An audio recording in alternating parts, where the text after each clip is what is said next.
Our Director of Planning and Environmental Services would like to make an announcement first, and then we'll proceed with public comment.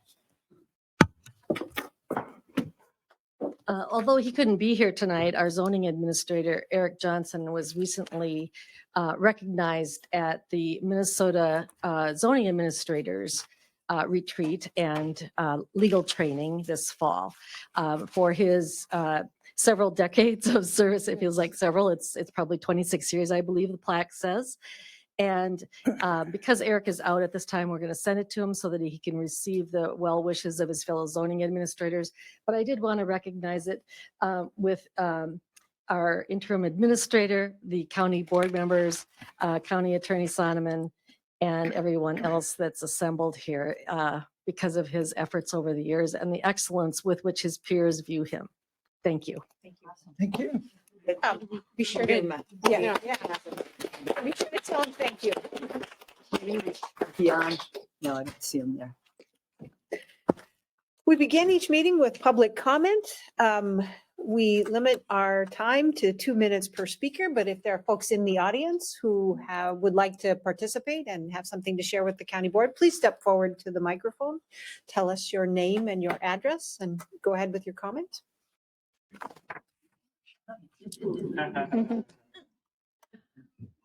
Hello, I'm Amy Cordry at 26006 County Road 9, and thank you for your time and attention. As I bring you up to date on chronic wasting disease in Minnesota, and particularly in our area, the Southeast Minnesota CWD Management Zone. CWD has now been found in 8 separate areas of Minnesota since it was first confirmed in an elk farm in Aitkin County in Minnesota in 2022. In Southeast Minnesota, from 2016 to 2022, 148 positive CWD deer were harvested. In 2022 alone on our property, which is adjacent to a decommissioned deer farm, the Department of Agriculture positive culls were at a 12% infection rate. This hunting season, fewer deer will be tested. Only during the deer opener, November 5th and 6th, will DNR staff have CWD testing stations available. In lieu of DNR opener, hunters will be able to order test kits and be trained by video to take testing samples from tissue of deer they've harvested. Matching the number of deer harvested with the number of tests will be of interest. Because of the increasing spread of CWD across Minnesota, in July of 2022, Carleton County Commissioners passed a 1-year temporary ban on new cervid, that's deer and elk, farms in order to research the topic.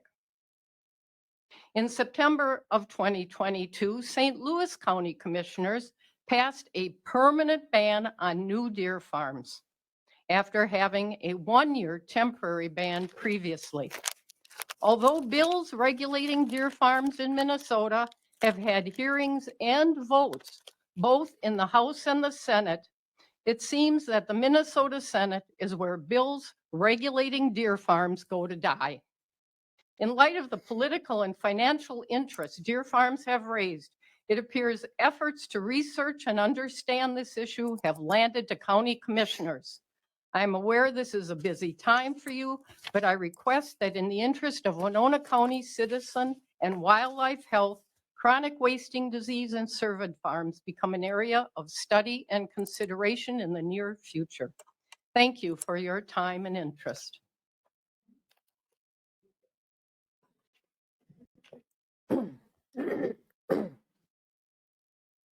Good evening. My name is Ann Joria, 344 Knott Valley Drive. Thank you for putting the issue of puppy mills on the agenda tonight. I support a full and complete discussion of this issue, and I completely support a public hearing. Thank you.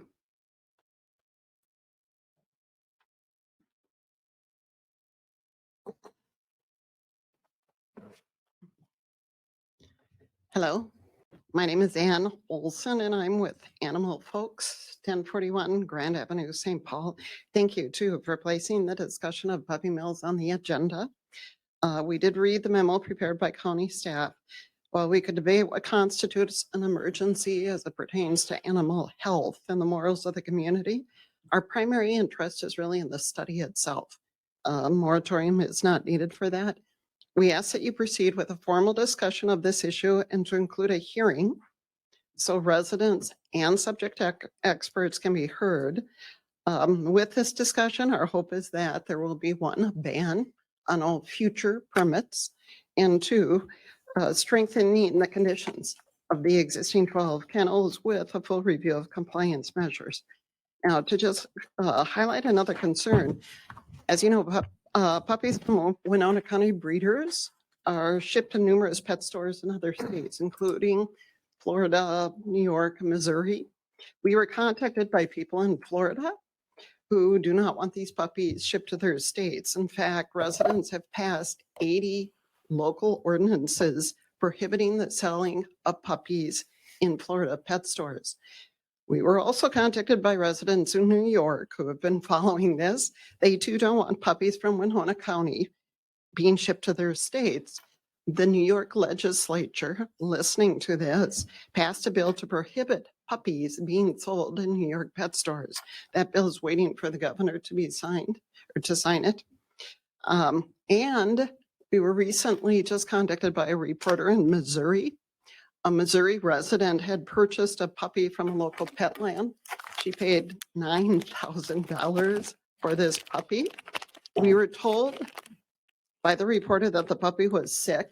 The woman told her the puppy immediately had respiratory diseases and other medical issues.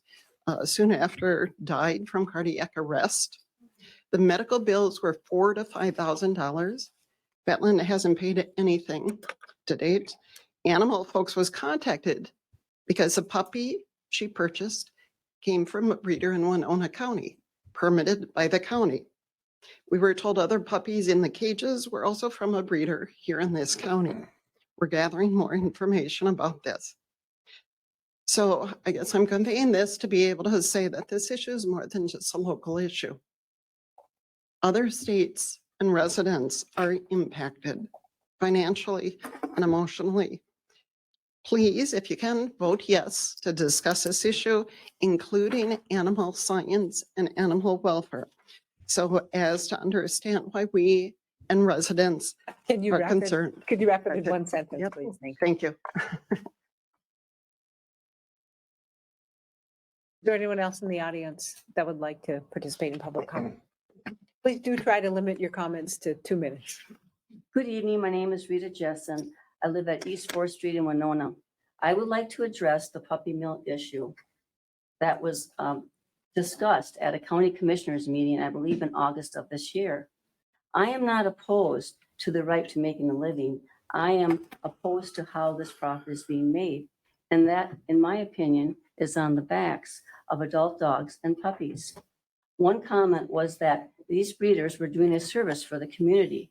I respectfully, but very strongly disagree. I think the more accurate noun is disservice.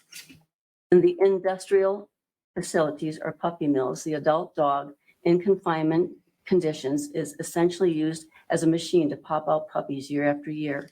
The puppies are products produced in some cases have or will later develop diseases or other severe health conditions. The defective puppy or product is considered a reject. And like in many factories or mills, the defective product is destroyed or simply passed on to the consumer. If you are the consumer who by happenstance purchases one of these cute little puppies, you may be in for both headaches and heartaches. For in many cases, despite all your efforts, the cute little puppy dies and the monetary cost is not retrieved from the seller. That to me is a big disservice, not only to the immediate community, but beyond, since many puppies from puppy mills are shipped out of state. Thank you for your time. Is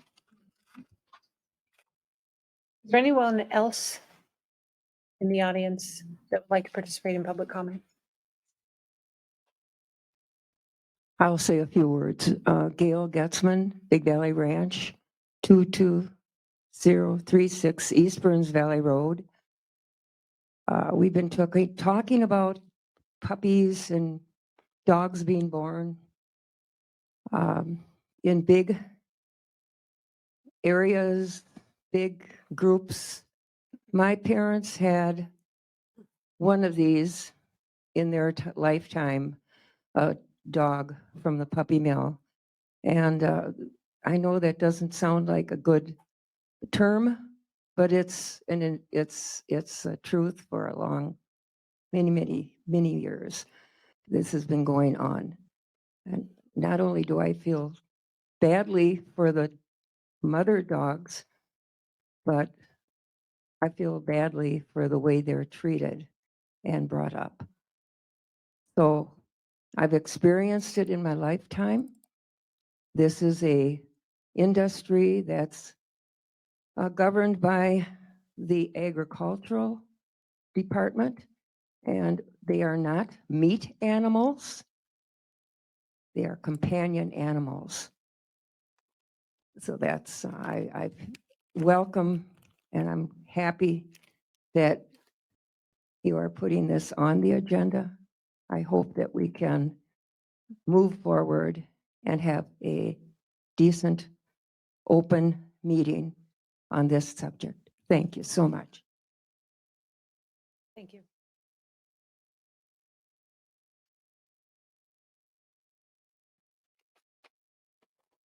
I'm Christine Hips, 174 East Mark Street, Winona, Minnesota. Years ago, I adopted a dog in the animal profit business who had spent the majority of her life in a cage. She had had 3 owners before me. All had surrendered her back to the adoption agency due to behavioral issues. I thought I could be her champion. I tried. She didn't know how to use stairs. Her backside was bald from rubbing up against her cage. She had severe separation anxiety and was frightened by anything stranger knew. After being liberated from her cage, she was terrified to be confined in any way.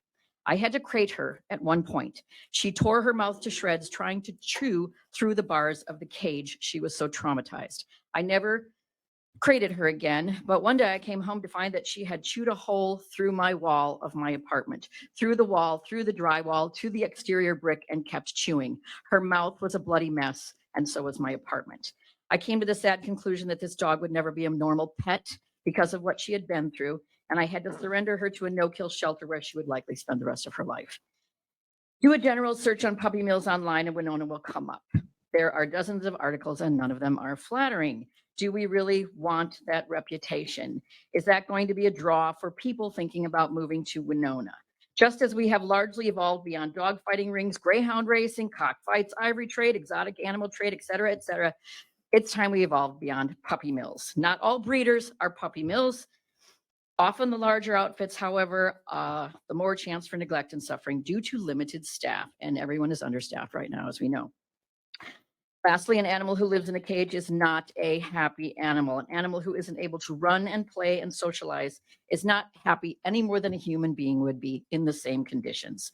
These animals are not loved or cared for out of affection. They are livestock for profit. They have no control over how they are treated. They're at the mercy of their breeders and at the mercy of us, and it's up to us to make sure that they are treated well. Now, putting profit over the quality of life of animals is a sad aspect of humanity. Don't get me started about factory farming, but that's a whole nother issue. I feel like we have a chance to make a difference here. And how often does that happen? How often do you get that chance? How often can we say that we did something good for the world or good for an animal, just something little to make the world a little better place? Or we could just continue to be the puppy mill capital of Minnesota. Thank you.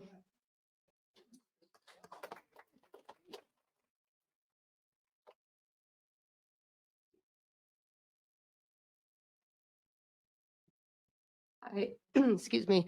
My name is Barbara Rigmer. I'm at 311 East King Street, Winona.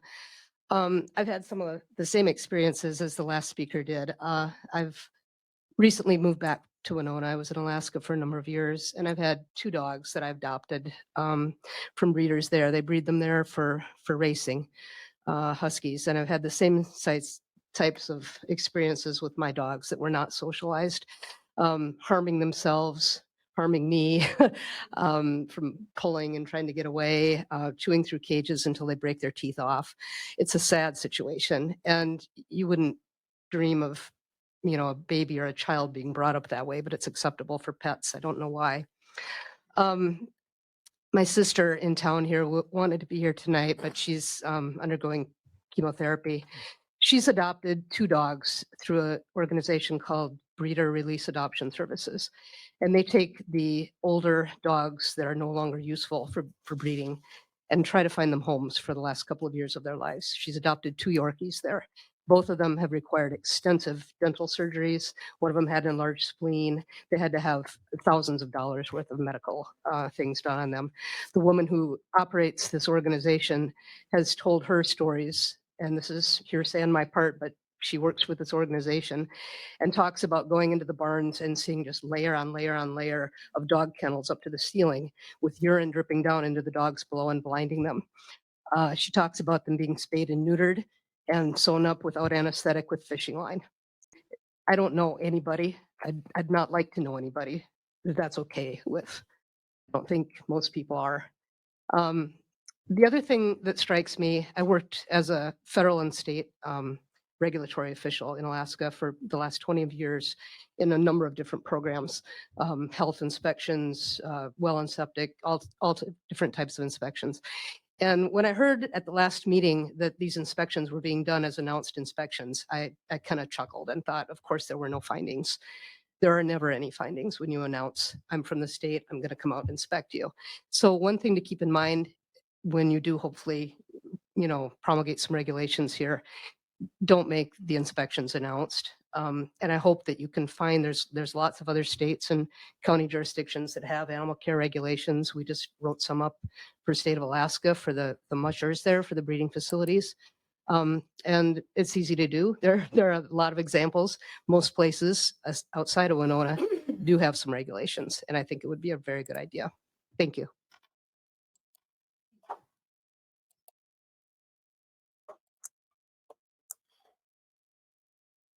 Is there anyone else here in the audience that would like to make a comment?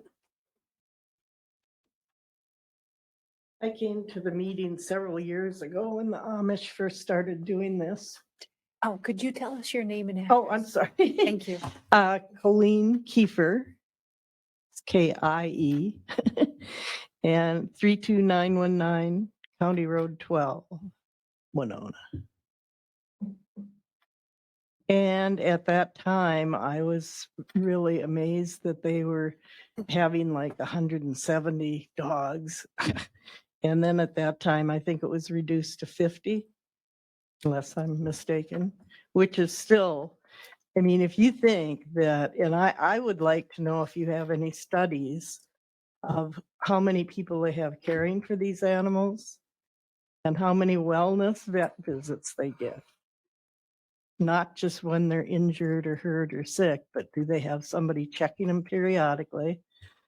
And at that time, the sheriff said they were going to do random checks, which I wondered if they were still doing those and if they in fact did them randomly and went anywhere they wanted to, not just where the people said you can go in this barn, but not that one.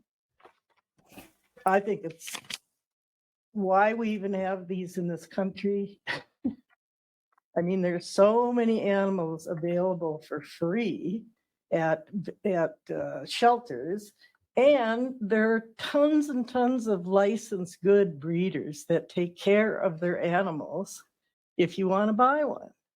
And to have these things where it's just obscene, absolutely obscene. I just can't believe they're doing it here. But I would like to know, how you can't have an Amish family, and I don't know if other people are doing it now, with a mother and father and a few kids taking care of 50 dogs. It just is impossible. Caring for 20 dogs. And I'm not talking about just putting food and water out for them. It's a whole different story than a cow or a pig. Anyway, I think it's horrible.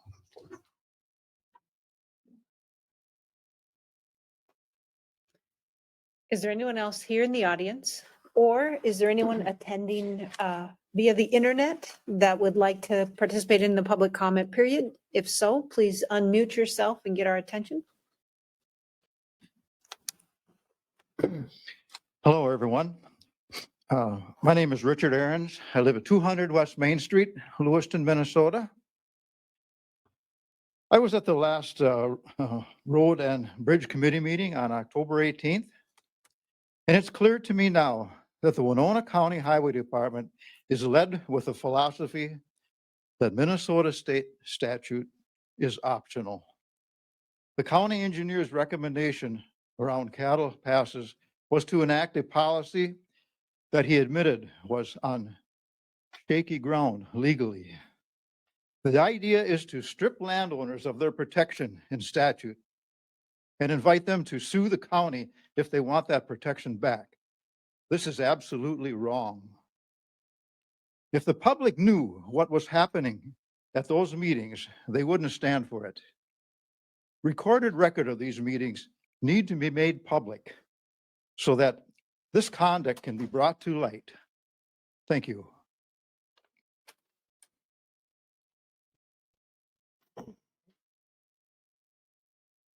Hello, my name's Tim Ahrens, 12969 County Road 31 in Altura. I'd also like to bring attention to my continued concern related to the Winona County Highway Department and the Road and Bridge Committee. It's my understanding that the Road and Bridge Committee is to meet every other month. Published meeting times and minutes on the Winona County website would indicate that this committee has failed to meet for 7 of its last 17 scheduled meetings. Commissioner Ward mentioned occasionally meeting via email, so I'm wondering if business is really slow or are meetings being held outside of the public process. Also, I recently attended the October 18th Road and Bridge Committee meeting. A policy was brought forward that would potentially affect cattle passes for landowners. It would have been difficult for these landowners to have been aware of this agenda item, considering the agenda was published to the county website approximately 57 minutes after the meeting had begun. One affected party was even discussed by name. It leaves me with great concern about that gentleman's right to be aware of the policy that may affect his property, as well as his right to redress. The bottom line, commissioners, you cannot assume that any action item coming before you through the Highway Department or the Road and Bridge Committee have been through a public or legal vetting process. Please be careful to do your own research when such items are before you. Also, on September 12th, I had submitted to the county's attorney's office some of the more specific concerns our family has. Attorney Sonneman had committed to respond as time permitted, and I certainly understand that a lot of important business moves through the county's attorney's office, and I patiently await a reply. So thank you.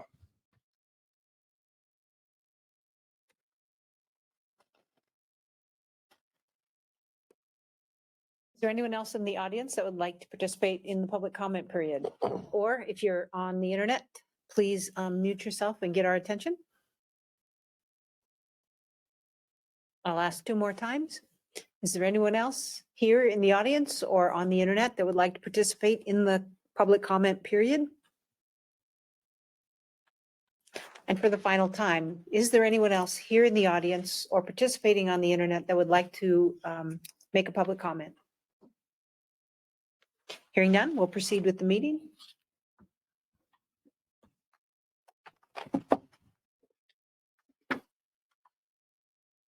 First order of business would be to approve the previous county board minutes. Second. Okay, Commissioner Olson has moved and Commissioner Kvesi has seconded approval of the county board minutes from October 11th of 2022. Is there any further discussion? Hearing none, all those in favor of approving the minutes signify by saying aye. Aye. Anyone opposed?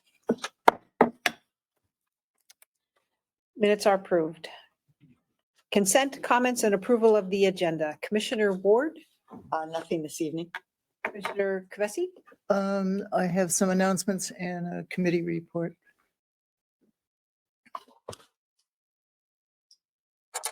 Commissioner Olson, Nothing for me.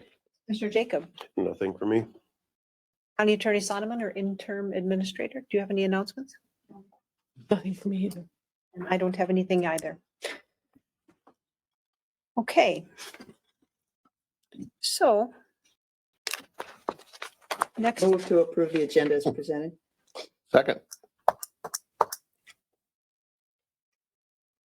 okay, Commissioner Ward has moved and Commissioner Olson has seconded approval of the agenda as presented.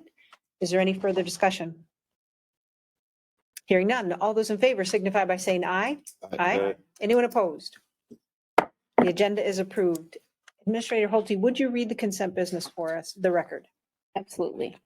5.1, approve LG 220 gambling application for exempt permit Winona Root River PF.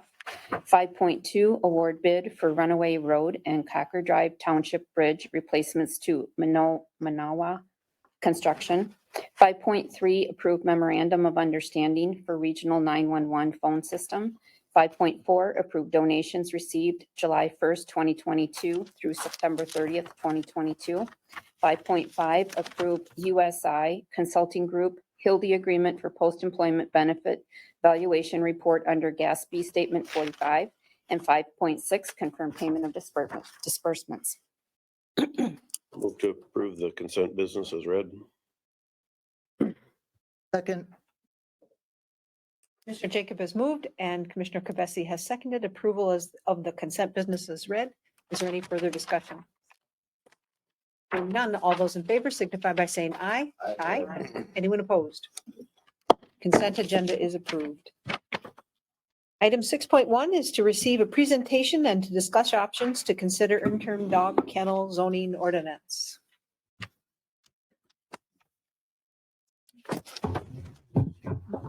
Thank you for your patience on bringing this information back to you. As you can see from the memos, we had quite a bit to dig into.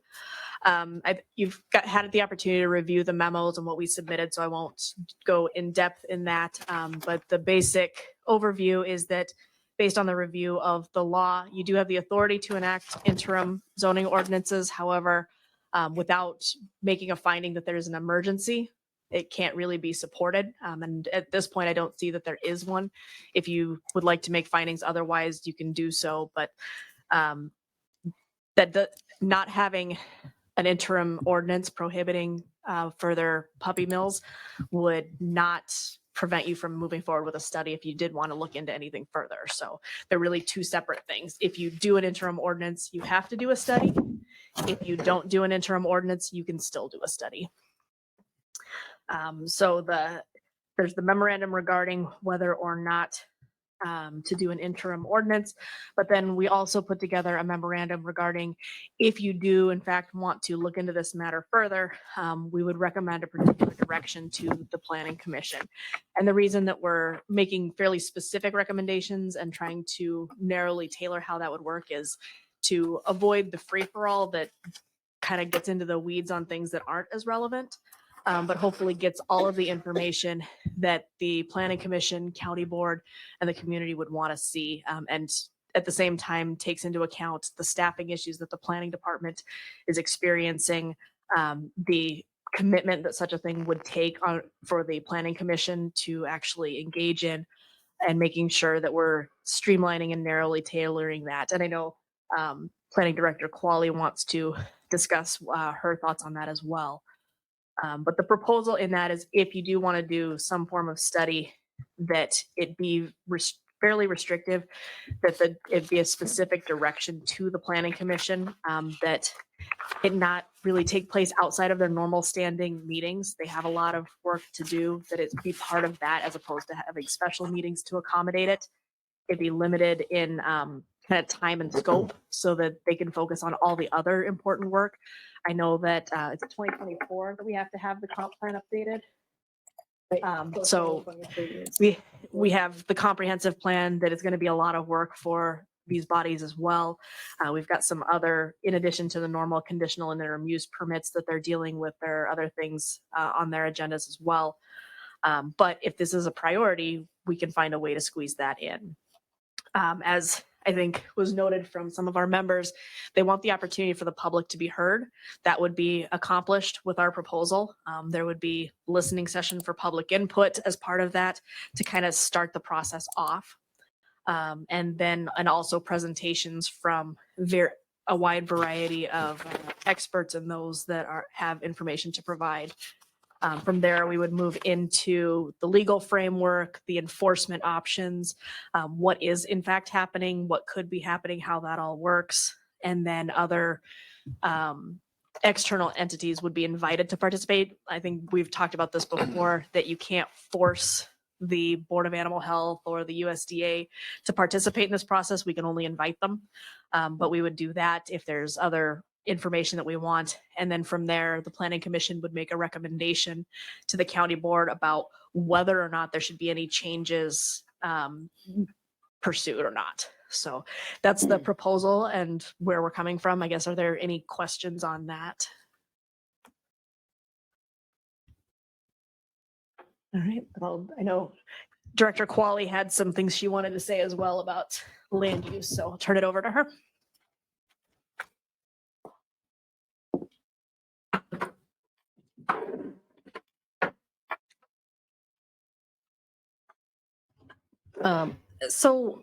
The timetable on page 43 of your packet that is mentioned is not really workable for the planning department as it stands right now. We are hopeful that we will have our zoning administrator back around the time of the 4th bulleted item. Right now, we are still continuing to advertise for the position of the planner that went to the MPCA. I'm having my knee replaced, but I'm a willing participant in this process. I would ask that both the board and I would ask the same of the Planning Commission, keep in mind that the document that is being considered for revision is called the Winona County Zoning Ordinance. If the county board wishes to consider other legislation or ordinances outside of the zoning ordinance, we have other ordinances, the solid waste ordinances, for instance. That might be something else to explore that we haven't discussed yet. I also told this body that I would ask questions at the zoning conference. So not only did I pick up an award for Eric, but I sat in several roundtable discussions, including with Stearns County, Angie Berg specifically, if you wanted to talk to her. There's 15 kennels there. The Board of Animal Health does all of the inspections. They don't have any complaints, and they were puzzled as to why the fur in Winona County. We heard from the Board of Animal Health after they spoke here and stated that northwestern Minnesota has considerably more animal units and more kennels. Again, why here? And I'm not sure, because since I've been here, we've had 0 complaints about our existing kennels and nobody specifically cited any existing kennels. So I'm left with, I'm not sure what my direction is, but if it's provided me, we will do our best to execute that on a timetable that is maybe slightly extended beyond this, but still kind of getting the housing study launched before there's too much hot and heavy with the comp plan, and not giving it short shrift, certainly giving it the respectful due diligence of the public information for the Planning Commission that the board requests. If you let me know what it is, then we'll do that, but I'm just respectfully requesting that the timetable be slightly extended. Thank you. Oh, does anybody have any questions of me? The last thing would be, of course, any public participation would want to include those breeders, Amish and non-Amish, that have heretofore not been represented in any way in any of these discussions. I don't have any telephone numbers right now or way, besides letters to be able to let them know, which, there's some time lag with that, but that would certainly be a recommendation. Just like any other public participation that my department would conduct, we would want to have as many sectors of the issue included so that their voices are part of the discussion. Thank you.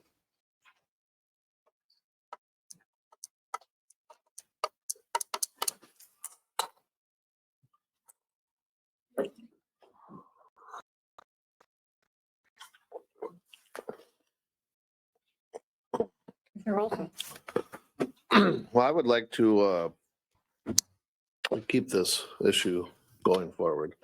I think we've heard loud and clear from the public. It's democracy in action. And so I would agree to the extended timetable. I agree with Assistant County Attorney. Not all that the moratorium and the interim zoning ordinance is probably not necessary at this point. And I would like to respectfully recognize what Director Qualley had said. This isn't an Amish issue. I want to be very careful that we don't state it as such. This is about the dogs. So I would like to make a motion that we do put this forward through the Planning Commission and through the public hearing process.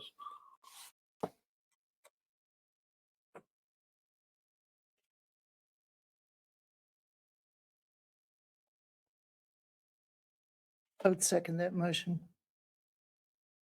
Okay.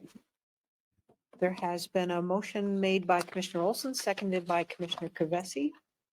If I understand it right, it is to not pursue the interim zoning ordinance moratorium, but to move forward with a study with an extended time.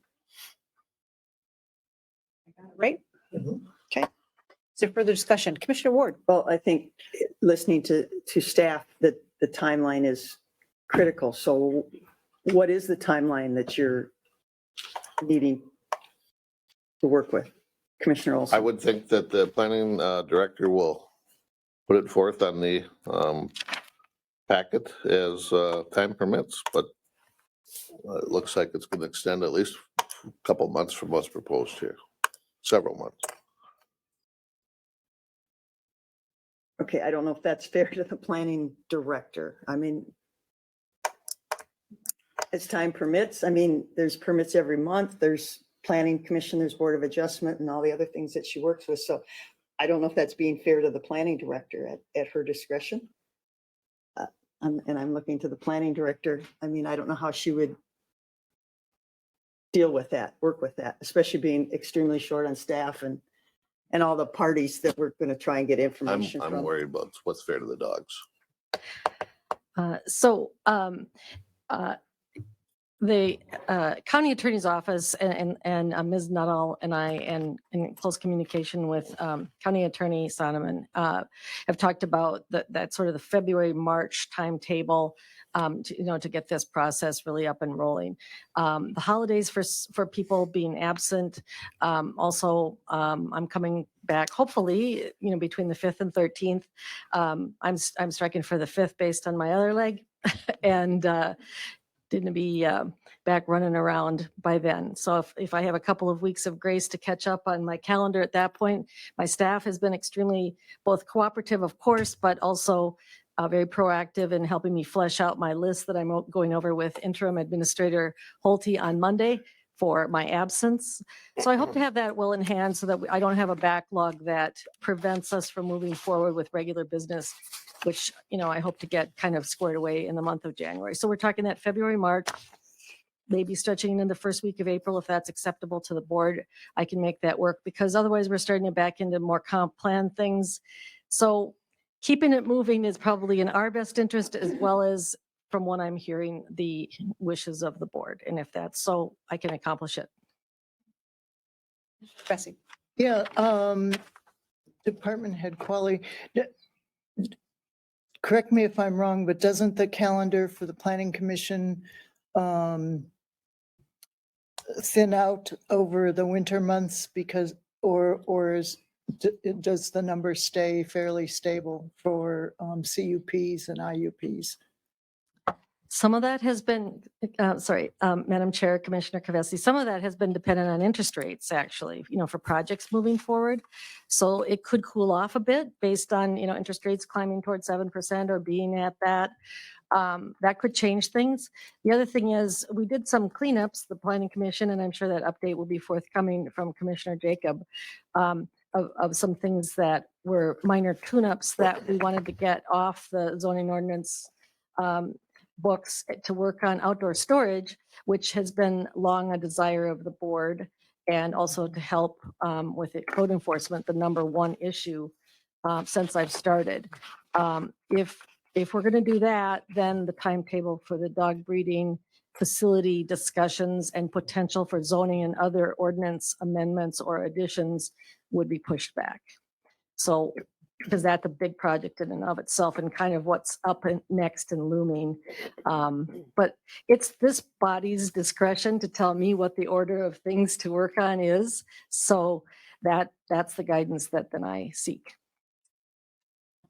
And any action we take here tonight does not preclude law enforcement from doing inspections, which I think they're tasked at doing by statute. The sheriff's department, or is that voluntarily? They don't have to do that. What they do is they take care of barking dogs. Okay. The Board of Animal Health does the inspections and the USDA monitors the interstate commerce portion of it. So animal health inspections are not conducted by the Sheriff's Department. Okay, it's just a nuisance type of. Correct. Yes, action. that's not on Okay. there. But again, your department, if there were any complaints brought forward, they would be investigated. Whatever we do tonight doesn't stop that type of action. Correct. Yeah, And and there that, has not been any reports of any problems. Madam Chair and Commissioner Ward, that is my experience in the last 5.5 years, no complaints about animal health. There have been 1 or 2 barking dog complaints. And the Board of Animal Health is who we would report any, alleged complaints of animal abuse or animal concerns. We would report them, much as our feedlot officer, Carly McGinty, who's on the line tonight, does not directly, if she were to see something, animal suffering, something like that, does not conduct a complaint protocol other than to call the Board of Animal Health.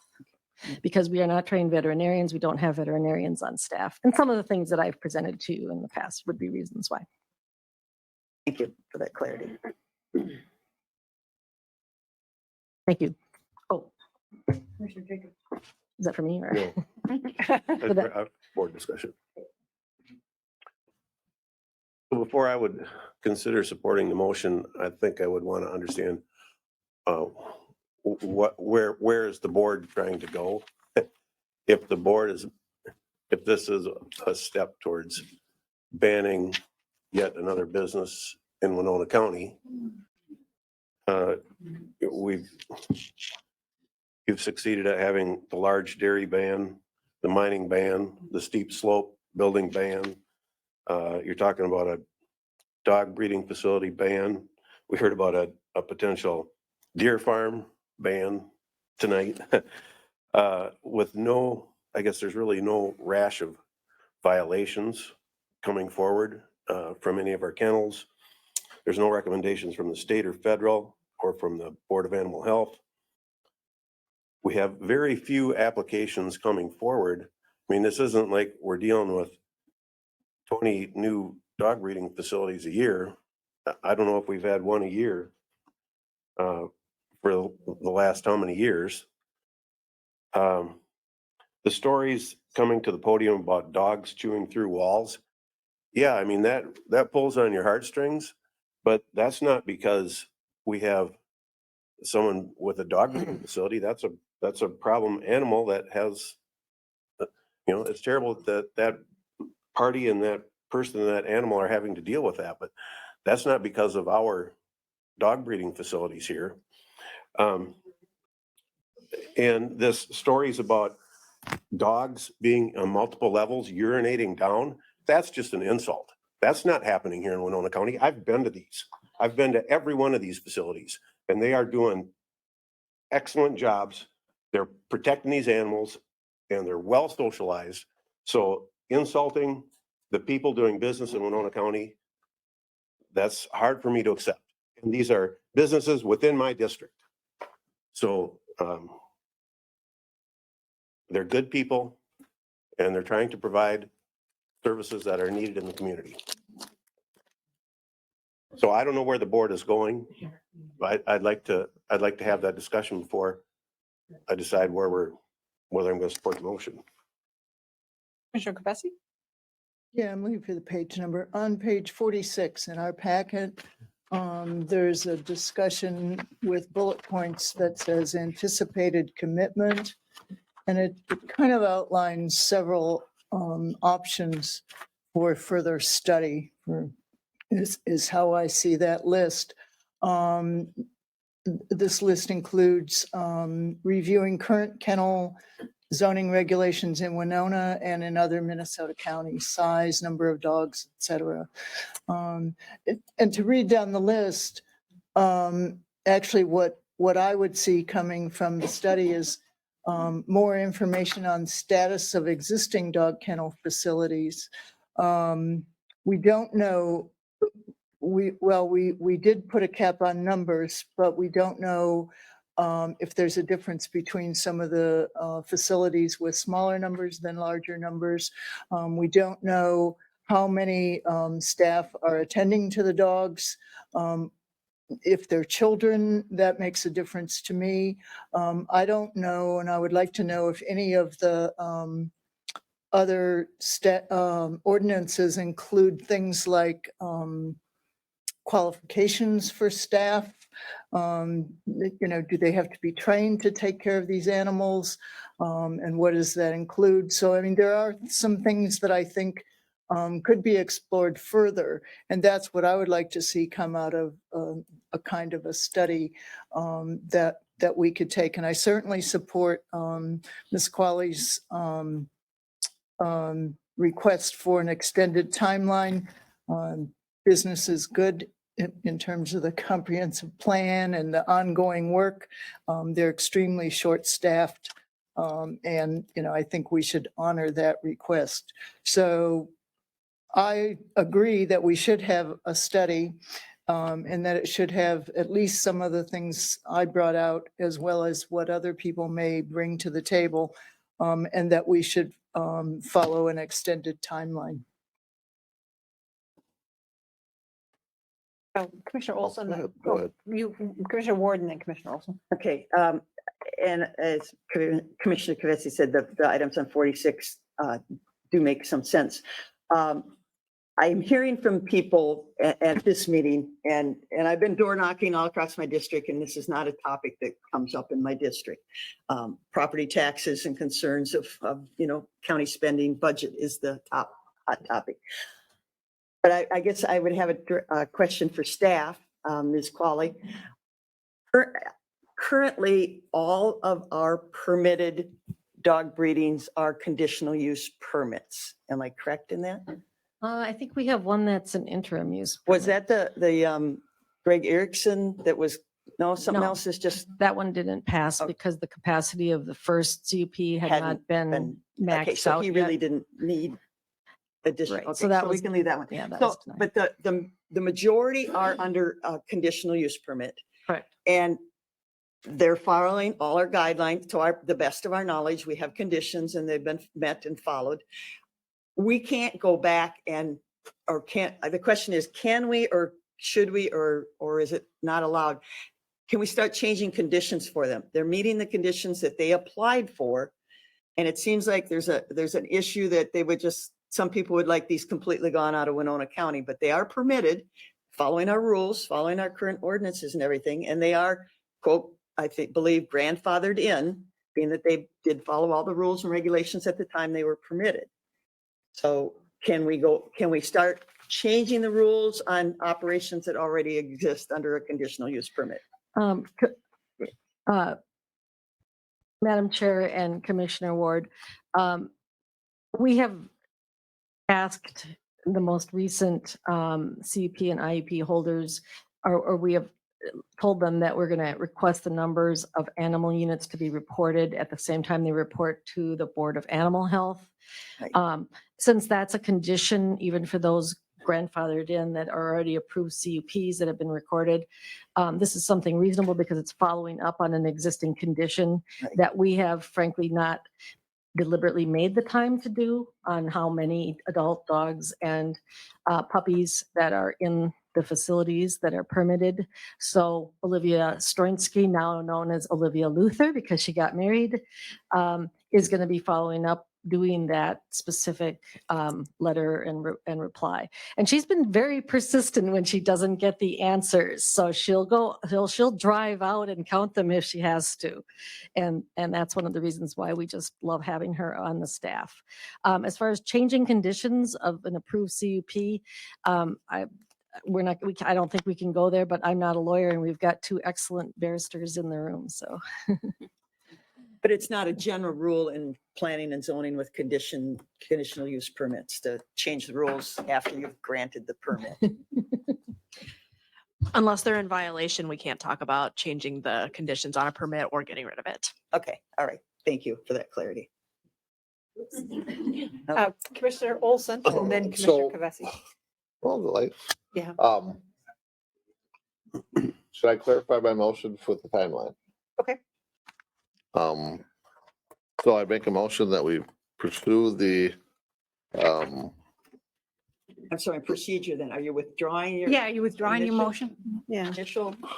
Are you amending? I'm gonna amend it to say that we follow the February timeline, February 2023 as the, to get it into the queue.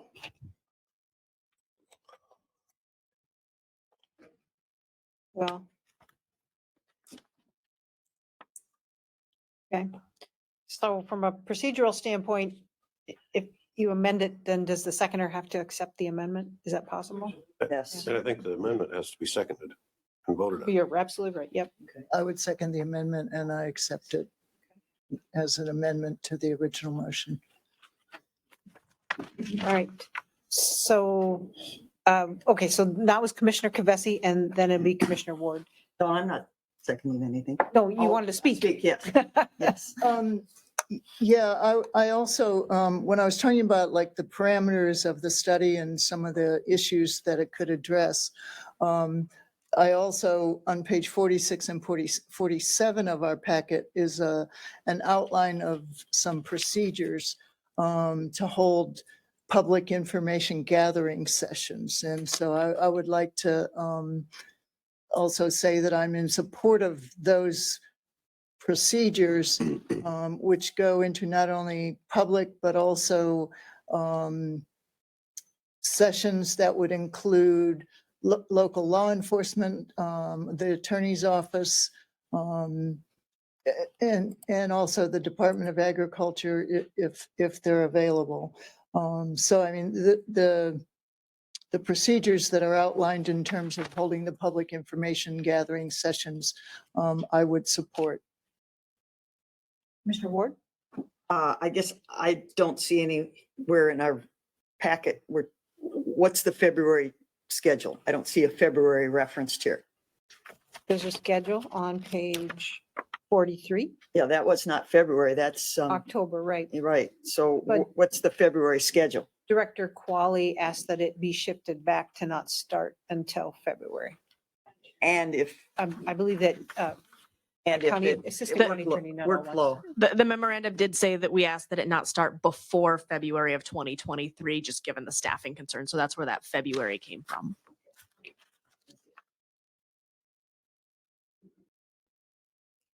Is there further discussion? Commissioner Ward? Okay, so again, no, not knowing what kind of staffing we'll have and knowing that to do a thorough job and the right job, it's going to take time. So do we give the latitude to the planning department and the planning director to adjust that schedule? And there was some verbiage in here, if the planning commission had, I don't remember the exact, if they had a petition load of so many that they would move it back, because sometimes planning can take a lot of time and long evenings. So are we allowing the department to make those flexibility changes if need be?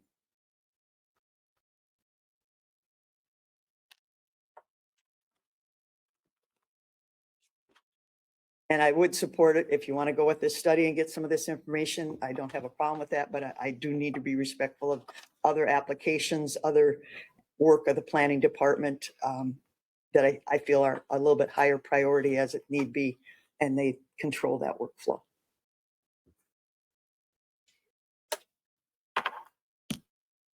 Is there further discussion?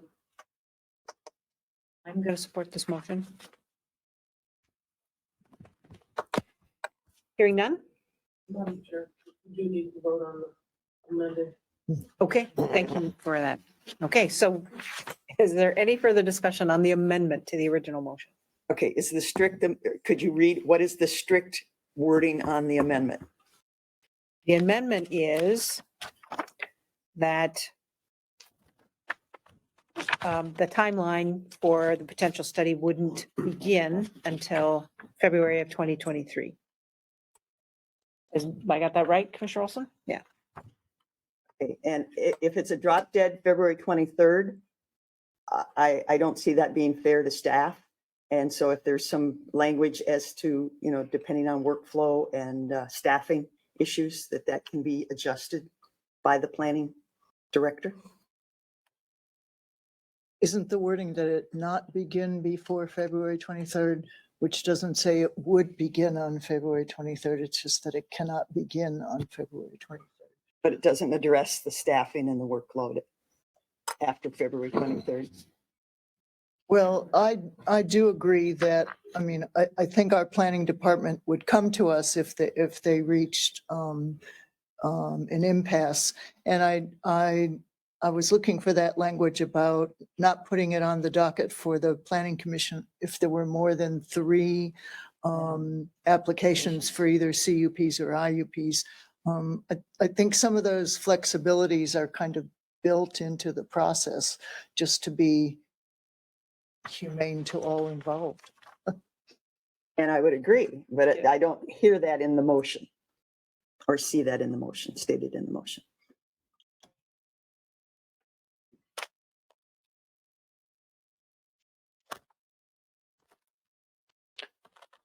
Right, is there further discussion on the amendment? Hearing none, all those in favor signify by saying aye. Aye. Opposed? Nay. The motion is amended for a start that wouldn't be any earlier than February of 2023. Is there further discussion on the original motion, which is to ask for a study? Commissioner Ward?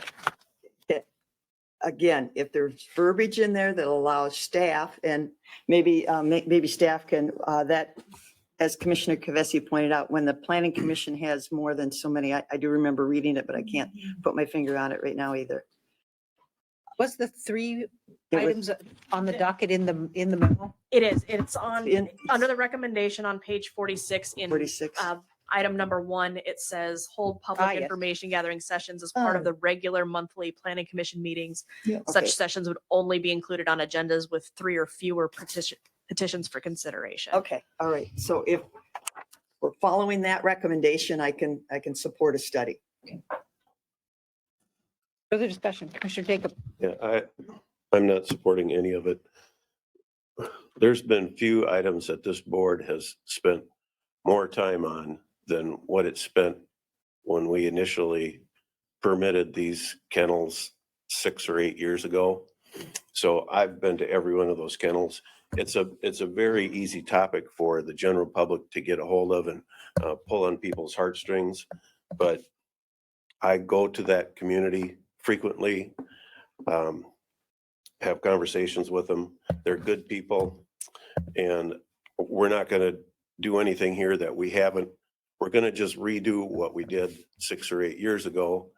And I don't see the need to put the taxpayer through the amount of time that it takes at the planning commission level, the time and effort that it takes from the planning department. If the intent is to create a ban, then the commissioners that want to do that should just do that. This is taking a tremendous amount of resources from the community to just find a soft way to say we want to have a ban. So I'm not supporting the motion.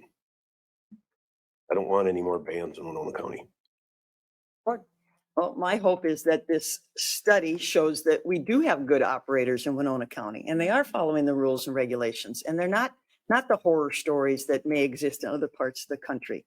And at the USDA and the Animal Board of Health is doing the right things, and they're viable and good operations. So that's my hope, is that we can put the bad, the evil, the horror stories aside and show that we do have a good, responsible operators, conditional use permit holders in Winona County. It's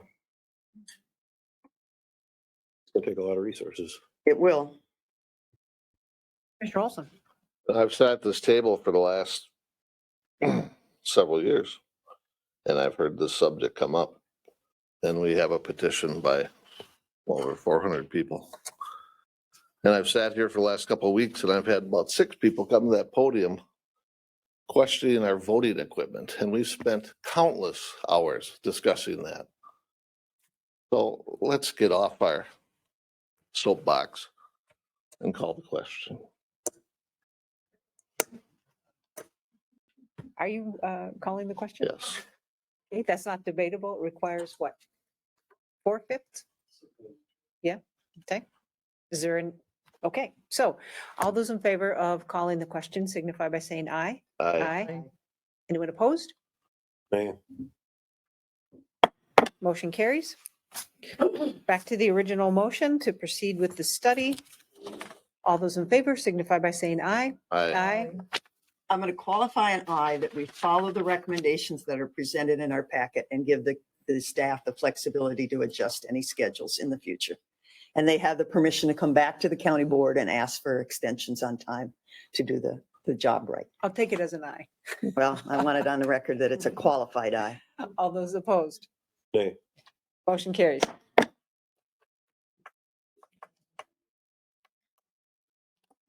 Agenda item 6.2 is to approve or deny a future agenda item to review the makeup of the citizen volunteer committees. So this would be the second hearing of this particular item.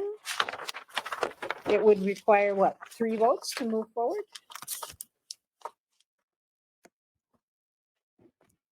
And so I will move that we have a future agenda item to review the makeup of citizen volunteer committees, to have on some particular committees, and that to be determined by the board of subject matter experts for referencing on these committees.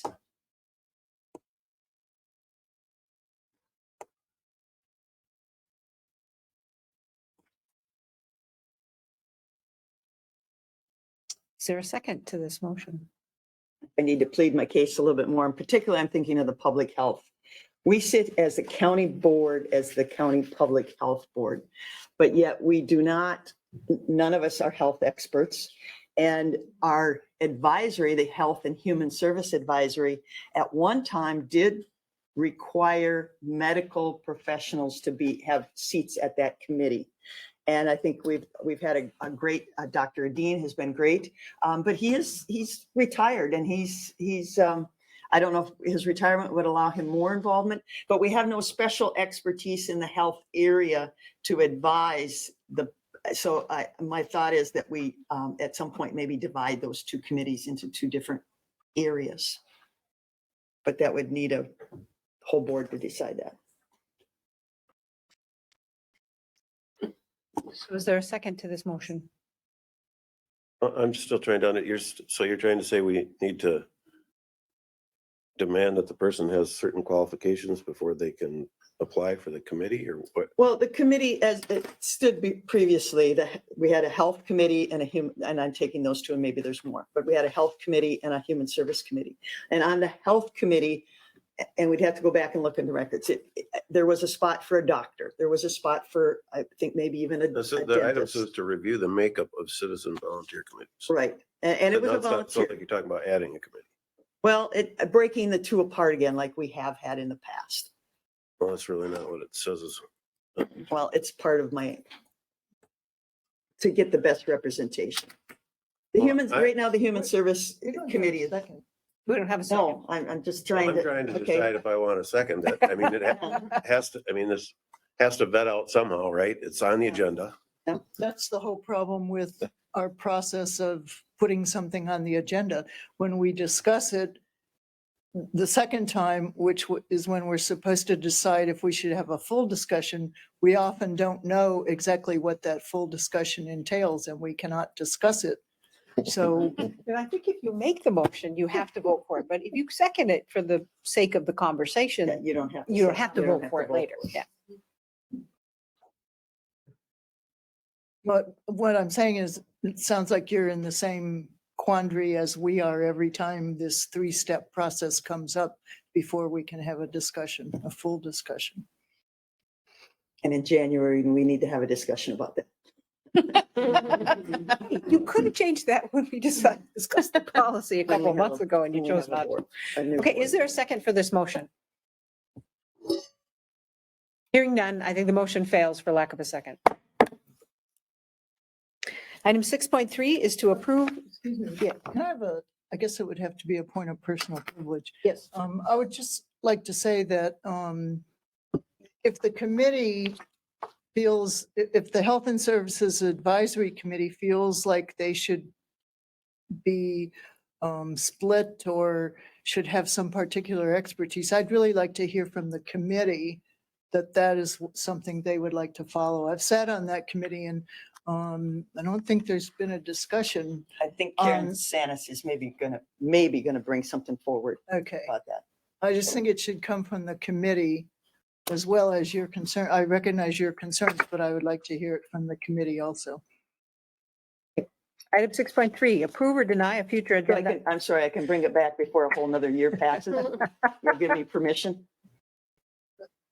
I think it could come from the committee. And I sit on the committee, so. You do. I'll Item 6.3, approve or deny a future agenda item to consider invitation letter to the city of Winona regarding the Winona Police Department remaining at the Law Enforcement Center. Commissioner Kavesi, would you take the gavel? Sure.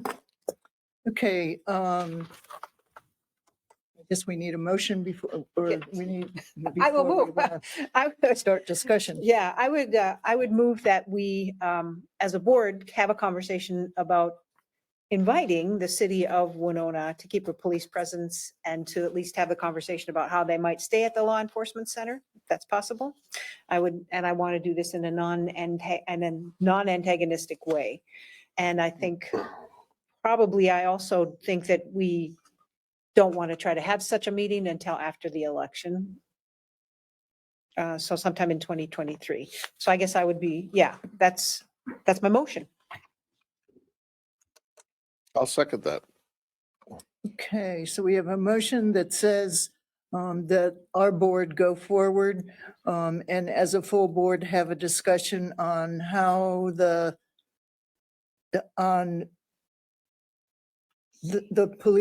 Winona Police Department could remain with the LEC, how they might stay, and the timeline is suggested as 2023.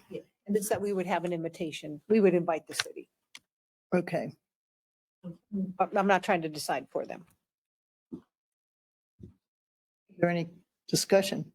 Commissioner Ward, then Commissioner Jacob. I'm sorry, are you saying we're not, I think this is almost a moot point because I think staff has already initiated some things, which is, I appreciate.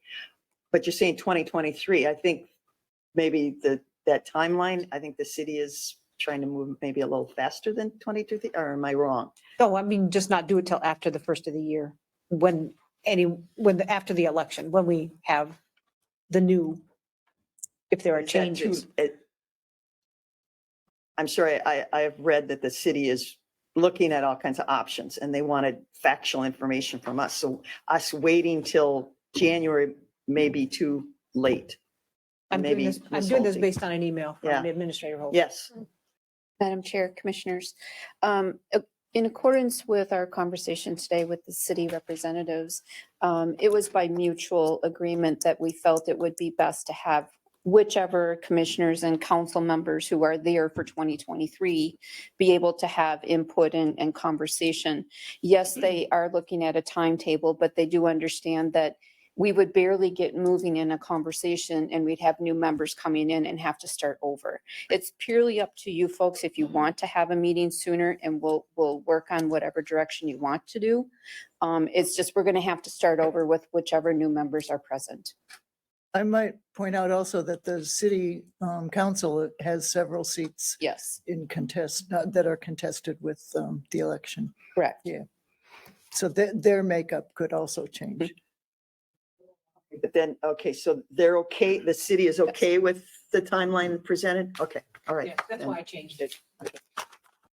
Commissioner So, Jacob. well, it feels like then we're just making a decision to put this on a new board that doesn't exist yet, that may or may not want to take directives from a previous board, and then they'll just decide themselves if that's what they want to do.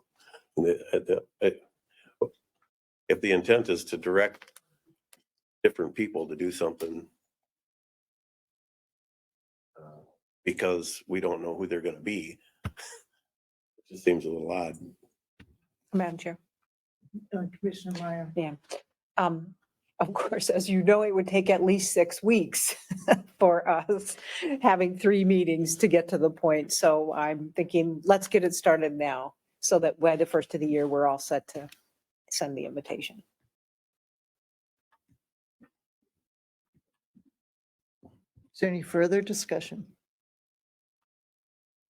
Okay, we have a motion that the county board go forward as a board, have a discussion inviting the city officers on how the Winona Police Department might stay at the current law enforcement center, and that the timeline is 2023. Okay? Beginning of Yeah. All right. All those in favor of the motion signify by saying aye. Aye. Aye. Opposed? Motion passes. Thank you. But this doesn't preclude conversations that may be ongoing with staff and sheriffs and police chiefs and everything else. I So wouldn't think so. I would hope they would That continue to wouldn't, work. be my goal. Yeah, not to cut off communications if they're working on something. That concludes our business for the evening. Commissioner Kavetsy had reports. Oh, yes, I apologize. Yes, please Yeah. go ahead. I just wanted to give a update from the courts work group. They had an update from the Veterans Court and also from Treatment Court.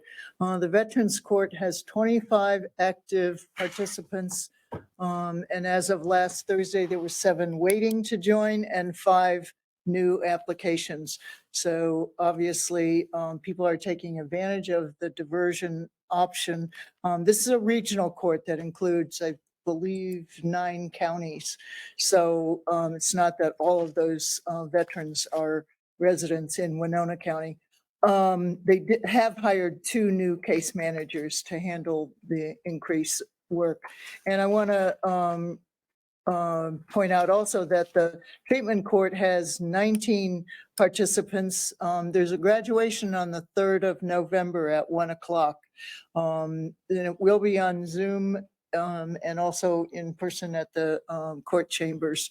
Courtroom number 3. One. Okay, excuse me. It's on the 3rd floor, I believe. You have to climb up all those stairs. But again, this is a popular program with 19 participants, and I'm pleased that people are taking advantage of the diversion options. The 10-year celebration was also popular and had 77 people attend. So thank you for supporting that program. The jail Design and Construction Committee met this morning, and they said that the jail is 58% completed out of a 79-week work schedule. And also for board members or judges or people with a vested interest, if you want a tour, contact Steve Buswell, Sergeant Buswell. On November 2nd, that's a Wednesday, there is a meeting being held at Sobieski Park, which is on the east end of town. It's going to be an update on the Twin Cities Milwaukee Chicago train option, and the Winona station has some upgrades that are going to be discussed and possibly some track upgrades. So if you want an update on the present plans for improvement to the Winona sites, that would be your time to go for the meeting. And that's what I have for now. Motion to adjourn. Second. Commissioner Olson has moved and Commissioner Kavetsy has seconded adjournment. Any discussion? All those in favor signify by saying aye. Aye. Anyone opposed? How